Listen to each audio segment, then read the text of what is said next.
How's it going, everyone? It is Andre Williams, and over here we talk stocks. We focus on one thing.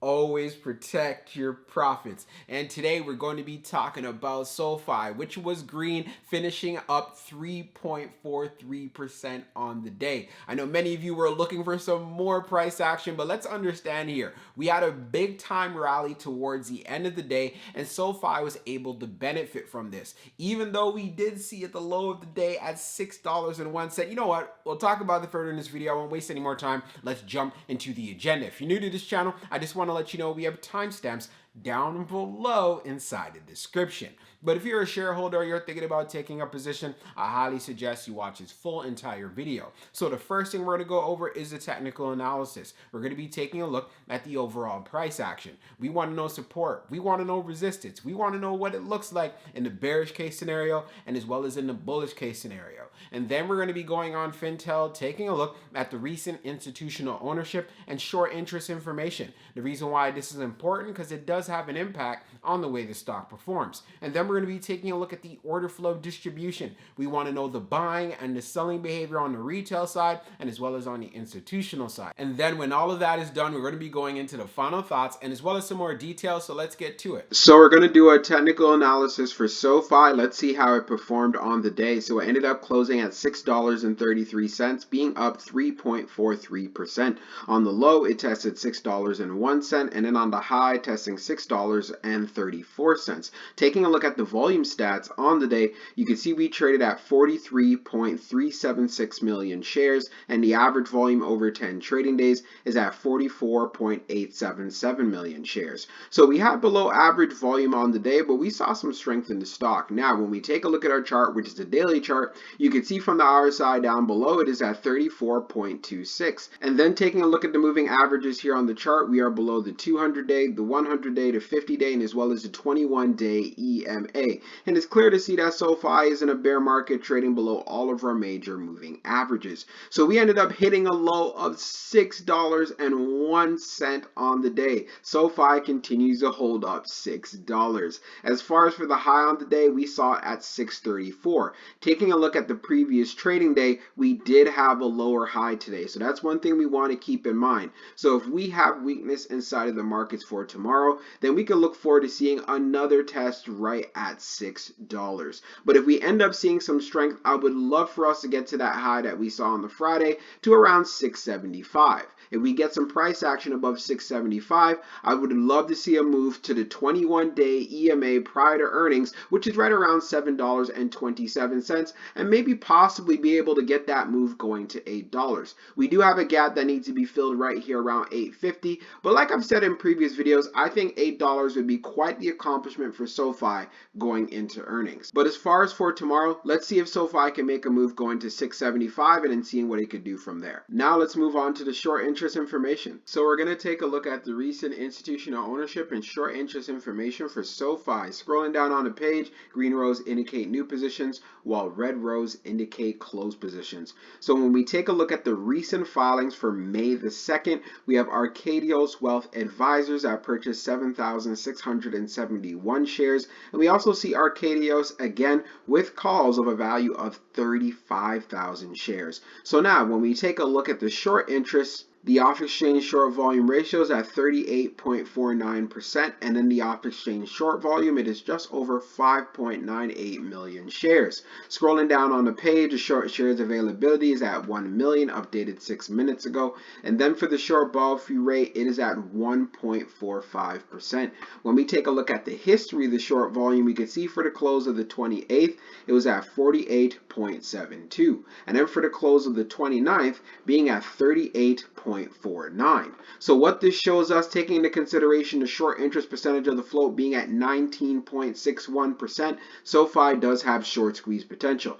Now let's move on to the order flow distribution. Now let's take a look at the order flow distribution for SOFI. So we see on the inflow, it is at 46.65 million, and then on the outflow, it's at 46.67 million. So even though we had an outflow day, it was still fairly close. Taking a look at the large, it was 2.11 30.1 million. On the medium, it was 30.71 million. And then on the small, it was 13.83 million. Taking a look at the outflow side, you can see on the large, it was 2.83 million. On the medium, it was 29.73 million. And then on the small, it was 14.11 million. Taking a look at the large scale orders in the last 5 days, you can see for May the 2nd, we had an outflow, which is today, of 0.72 million. Analyzing the numbers even further for the small scale orders that tends to represent the retail side, we had more selling than we had buying. Again, no surprise considering all of the volatility we had inside the market. For most of the day, we were selling off, and then we had that strong move in power hour.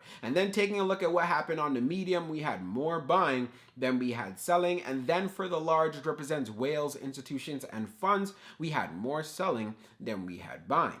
And then when we take a look at the turnover ratio, consistent range being at 5.26%. We know that SOFI is a volatile stock, and they also had a recent press release that came out today. We'll talk about it in the final thoughts, so let's get into it right now. So for my final thoughts for SOFI, so they ended up getting a price target change from Wedbush. They actually went from a $15 price target, bringing it back down to a $10 price target, which still shows us that there's upside from where the current price of the stock is at. So that's why I'm going to be looking forward to seeing how SOFI performs, especially going into earnings, and then seeing what those results look like. Because again, I think this is a very reasonable price target considering the current conditions of the market that we are in. So SOFI, before the end of the year, I'm really trying to see you at $10. So when we talk about the price action now, so we ended up seeing a low of $6.01. And then we had that high at $6.34. So if we want to see continued strength going into tomorrow, I need to see SOFI get to at least $6.75. And then most preferably before earnings, I would love to see us get to the 21-day EMA, which is at $7.27. And if you guys remember what I said in my previous videos,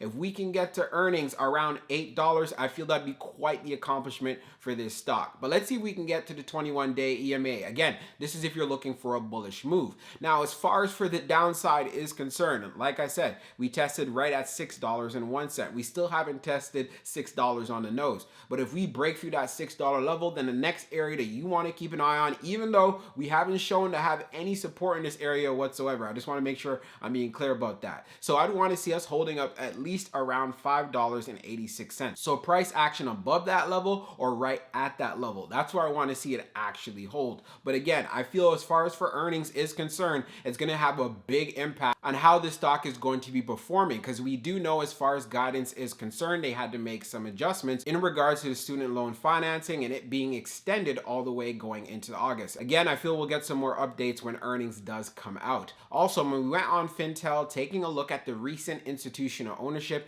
so far there is some activity in regards to institutions loading up on shares. And then taking a look at the short interest information, it does continue to have short squeeze potential. Many shorts are vested in this play. There has been a lot of selling pressure inside of this stock. But one thing that we cannot forget as well, we do have the FOMC meeting for this week. And if you remember what I said in my previous video, if Jerome Powell comes out and doesn't make any changes whatsoever, so he sticks with 50 basis points, or even if he decides to go lower, then I'm going to be looking forward to seeing a rally in these markets. The buying pressure that we ended up seeing towards the end of the day, I'd feel there'd be no comparison to the rally that we would get with expected news. Again, a lot of fear has already been priced into the market, and that's why I want you guys to keep a very close eye on this play. And if you are a long-term investor, you want to make sure you're using a dollar cost averaging approach. You don't need to be going all in. And I have to emphasize this because again, this stock is literally just testing 52-week lows consistently. That's something you want to be cognizant of, because when they do release their earnings, you better believe that there's going to be a lot of price target adjustments, and you want to make sure you could take advantage